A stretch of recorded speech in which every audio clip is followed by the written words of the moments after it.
Mother চোদ। আমি CID থেকে এসেছি, কালকের নাকি এই ঘরে নাকি চুরি হয়েছে নাকি? হ্যাঁ, কালকে রিপনদের ঘরে চুরি হয়েছে। কে রিপন? কেন, এই ঘরের মালিক? আরে এই ঘরের মালিকটা কে? কেন, আমি। আচ্ছা, কবে থেকে এই বাড়িতে থাকো? বিয়ের পর থেকে।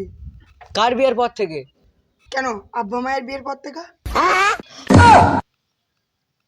আচ্ছা, তোমার বাবা মা এখন কোথায়? সরি ভাই, বুঝতে পারিনি ভাই, সরি সরি, আমি দুঃখিত ভাই, সরি। বোকাচোদা, দুতলায় থাকে।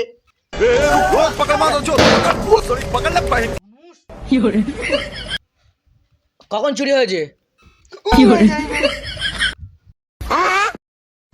আরে বাবা, কত টাকা চুরি হয়েছে? হ্যাঁ হ্যাঁ হ্যাঁ, আমি জানি না। সিআইডি কাজ করবো নি মারা। খালকালি মার কসম।